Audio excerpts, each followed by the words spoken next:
Alright guys, in this video I'm going to do a test to see if PWM signal or voltage controller affects the running of a converted alternator versus just straight DC power from a battery. Good thing about having the PWM controller, we can just change our voltage as we want, which quite a lot of time you do with a converted alternator. So I'll do that test. Most of it's going to be screen capture. This is just going to be spinning around and stuff, so you probably don't really need to see it. And I'll be recording Newton meters of torque plus RPM, and all the figures from both runs, from the DC versus the PWM. I will put into a spreadsheet, find the value of a little bit into the run and a little bit before it ends, so we get a clean reading, and put that into a spreadsheet, and then average the numbers of RPM versus RPM, and then to average the RPM and average the torque, and then that'll give us a pretty good answer whether or not it affects the running of it. Because later on I want to do maybe another video. I'll put in this one depending on how long it's going to be. I want to do what's the best voltage to run into the field windings, to find the best amount of torque versus so sort of working out the efficiency. If we put 6 volts in through the PWM controller, we might draw 5 amps on the field windings. If we put in 12 volts into the field windings, we might draw 10 amps. So to keep that as low as possible is the best, but obviously if you go too low, you're going to create more load on the ESC due to it being a higher kV, so it has to push more through the ESC to compensate for the lower magnetic field with inside the rotor. So we want to find that best, that best number, and then I can continue to run that later on if I ever put this motor into any projects. So cool. Anyway, I'll get on to the test. Like I said, it's going to be screen captures and stuff, so hopefully that comes out all okay. And yeah, can't think of anything else really. If you do like the video, please like and subscribe. It stops me from feeling like I'm doing this for no reason, but I'm learning a lot, so that's the main reason really anyway guys. So anyway, cheers, I'll see you when we get the results. Yeah, so here I'm just doing the DC, so the battery voltage, so it's straight DC to the field windings. I've chosen to go with like a set load. You can see on the pressure gauge on the right, that should be the same for each run. So I've just chosen a sort of middle ground, so I've brought the pressure to its max and then just backed off a bit, so we still get a little bit of RPM, which is good.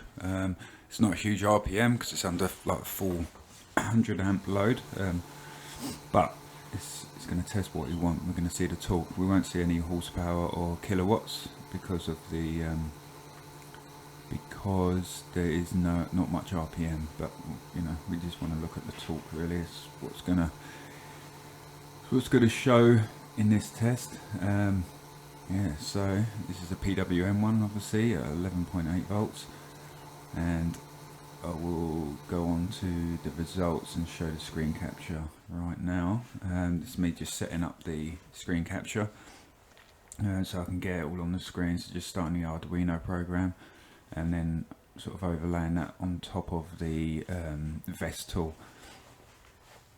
So on the vesc tool, you can see in the bottom right hand corner you've got the amps, so it goes straight to 100 amps. This is battery voltage test. So I've limited the current to 100 amps, so it's the same on both tests.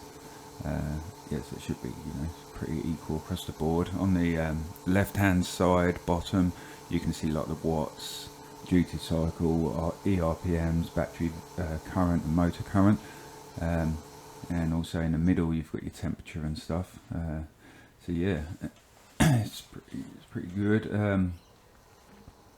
And this is just testing the 11.8 volts PWM. I tried to keep it 11.8, it might be 11.9, but yeah, it's pretty much bang on.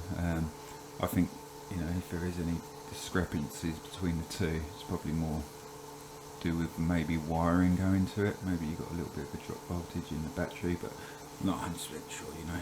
See what the results are at the end of it anyway. But yeah, cool, I'll get on to the results.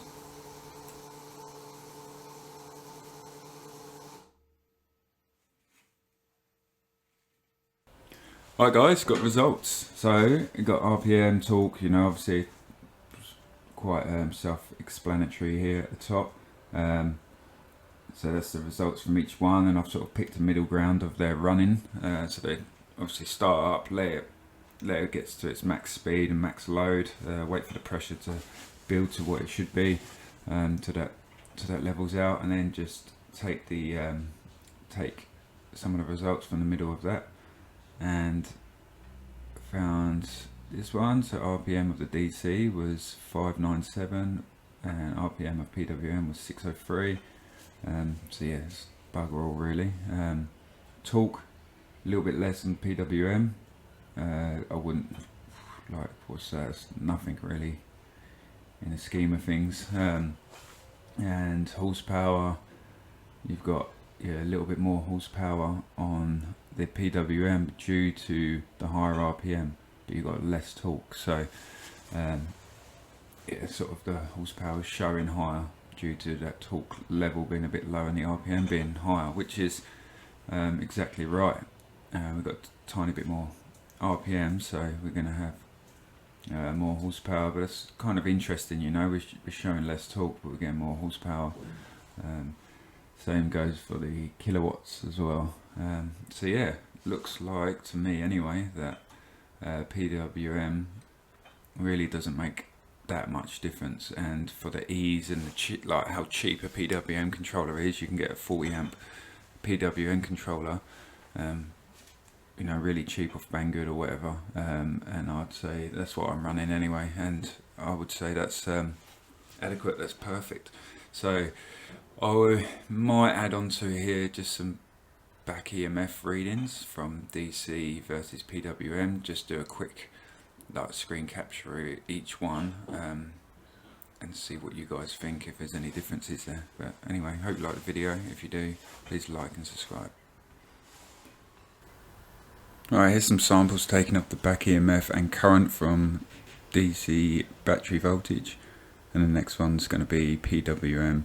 So the difference between the two, there's no specific noise I can see, so looks good, but yeah, rewind and compare.